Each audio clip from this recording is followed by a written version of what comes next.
आज हम लोग साउंड का जो भी कैरेक्टर होता है उसके बारे में पूरा डिटेल हम लोग ग्राफ के मदद से समझेंगे कि उसको कैसे अंतर हम लोग समझ पाएंगे कि नहीं समझ पाएंगे।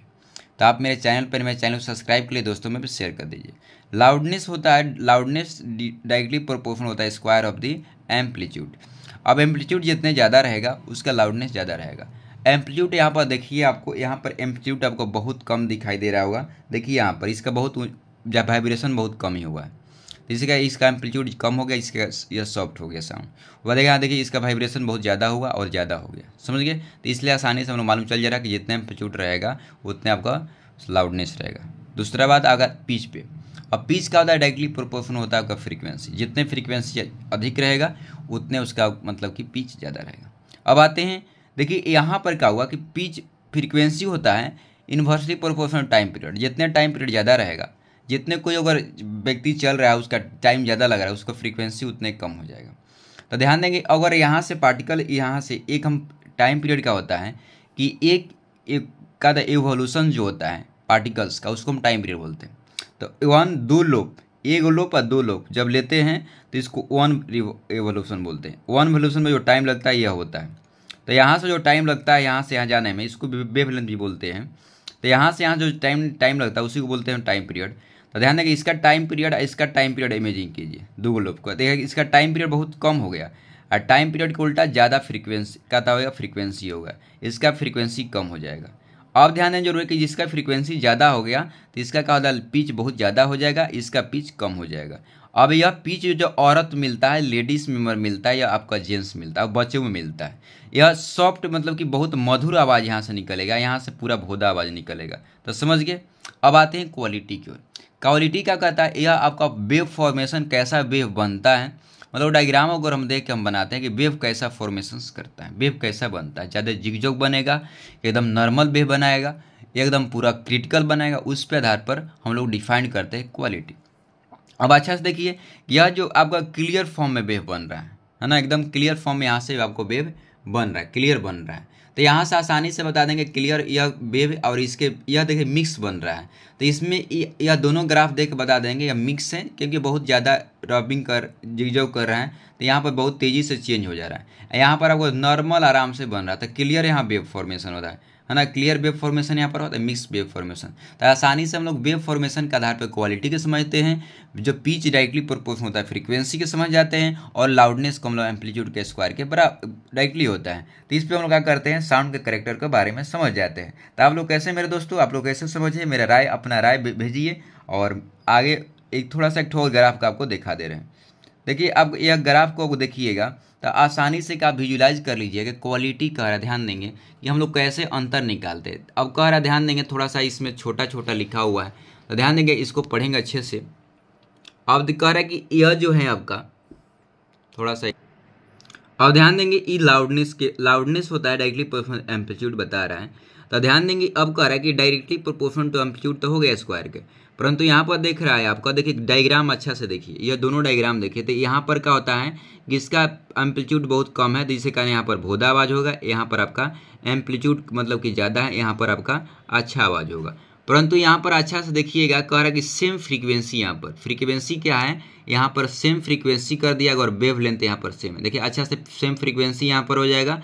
सेम फ्रीक्वेंसी जब हो जाएगा, अब वेव लेंथ अगर सेम हो गया, वेव लेंथ मीन्स क्या होता है कि यहाँ से बीच की दूरी दोनों में देखिए एक जैसा है, समझ गए। उसको तो फ्रीक्वेंसी जो टाइम जो ले रहा है, तो टाइम भी आपको सेम लेगा। तो दोनों जब सेम हो गया है तो यहाँ पर क्या बताएगा, बट डिफरेंट एम्पलीट्यूड है, यहाँ पर एम्पलीट्यूड डिफरेंट है, जिसके कारण मतलब कि आसानी से लाउडनेस के माध्यम से हम किसी व्यक्ति के जब फ्रीक्वेंसी सेम रहेगा और वेवलेंथ सेम रहेगा, तो वेव फॉर्मेशन जब सेम रहेगा, देखिए वेव फॉर्मेशन इसका सेम है, तो वहाँ पर क्या होता है, व्यक्ति को क्या करते हैं हम लोग, उसका एम्पलीट्यूड के आधार पर, लाउडनेस के आधार पर कैरेक्टर को डिफाइन कर देते हैं। क्या करते हैं, लाउडनेस के आधार पर कैरेक्टर को डिफाइंड हम लोग कर देते हैं। उसके बाद आता है जब व्यक्ति को पिच और फ्रीक्वेंसी, जानते हैं कि फ्रीक्वेंसी डायरेक्टली प्रोपोर्शनल पिच होता है। तो यहाँ पर अच्छा से देखिए, एकदम अच्छे से ऑब्जर्व करिए मेरे दोस्तों। तो यहाँ पर देखिए कि यह जो बन रहा है फिगर, अगर यह फिगर देखिए तो इसमें जो है, देखिए इसमें जो है आपका फ्रीक्वेंसी जो यहाँ पर जो है फ्रीक्वेंसी जो देखिएगा, तो यहाँ पर जब फ्रीक्वेंसी जो देखने वाले हैं तो ये आराम से यहाँ से फ्रीक्वेंसी जो देखिएगा वह आराम से यहाँ पर आपका चेंज हो जाएगा। यहाँ पर जो देखिएगा फ्रीक्वेंसी जो है आराम से देखिए, अब दिखा रहे हैं। यहाँ जब फ्रीक्वेंसी देखते हैं, इसमें फ्रीक्वेंसी देखिए, यस पिच और फ्रीक्वेंसी इसमें देखिएगा, इसमें तो इसमें टाइम पीरियड बहुत ज़्यादा ले रहा है, क्योंकि कहता है इसका जो लूप है बहुत ज़्यादा लंबा है। देखिए इसका लूप बहुत ज़्यादा लंबा है और इसका लूप बहुत छोटा है, तो जब टाइम पीरियड कम लेगा तो फ्रीक्वेंसी ज़्यादा हो जाएगा, यहाँ फ्रीक्वेंसी बहुत कम हो जाएगा। तो यहाँ पर जो फर्स्ट फिगर में फ्रीक्वेंसी कम हो जाएगा, इसका मतलब कि यहाँ पर फ्रीक्वेंसी और यहाँ पर क्या है, परंतु अच्छा से देखिएगा कि इसमें क्या है, सेम एम्पलीट्यूड है। दोनों का अच्छा से इमेजिंग कीजिएगा, दोनों में क्या है, एम्पलीट्यूड जो है दोनों में सेम है।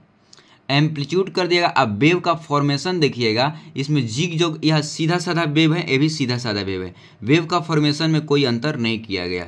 जब अंतर नहीं किया गया तो यहाँ पर बोल सकते हैं कि सेम एम्पलीट्यूड है और सेम क्या होता है, वेव फॉर्मेशन है, परंतु यहाँ पर फ्रीक्वेंसी क्या हुआ, चेंज हो गया। यहाँ पर आपको हाई फ्रीक्वेंसी कर दिया गया है, यहाँ पर लो फ्रीक्वेंसी कर दिया गया है, जिसके कारण लाउडनेस मतलब पिच के आधार पर यहाँ पर कैरेक्टर को डिफाइन किया जाएगा। मतलब कि पिच के आधार पर कैरेक्टर को डिफाइन किया जाएगा सेकंड ग्राफ में। थर्ड ग्राफ में मेरे दोस्त चल रहे हैं, थर्ड ग्राफ में अच्छा देखिएगा, फिगरें चेंज कर रहा है कि यह क्वालिटी और वेव फॉर्मेशंस क्या हो गया, यहाँ पर क्वालिटी और वेव फॉर्मेशन के कैरेक्टर के आधार पर देख रहे हैं। देखिए अच्छा देखिएगा, यह वेव और यह वेव दोनों का वेव फॉर्मेशन जो यह क्या होता है, वायलेंस है, हम लोग वायलेंस जो बजाते हैं। यह क्या होता है, टर्निंग फ्रॉक है। यह टर्निंग फ्रॉक जो होता है हम लोगों के, तो उसका टर्निंग फ्रॉक का यह साउंड है। दोनों का वेव जो बना हुआ अलग अलग है, परंतु देखिएगा अच्छा से इसका दोनों का एम्पलीट्यूड है ना, देखिएगा अच्छा से मेजर कीजिएगा एम्पलीट्यूड का, बीच के दूरी का, जहाँ से मतलब कि एम्पलीट्यूड क्या होता है कि मीन पोजीशन और एक्सट्रीम पोजीशन के बीच की दूरी। तो मीन पोजीशन और एक्सट्रीम पोजीशन के बीच की दूरी देखिए, यहाँ से और यहाँ से देखिए बीच की दूरी, तो आप देखिएगा तो एम्पलीट्यूड दोनों का सेम होगा।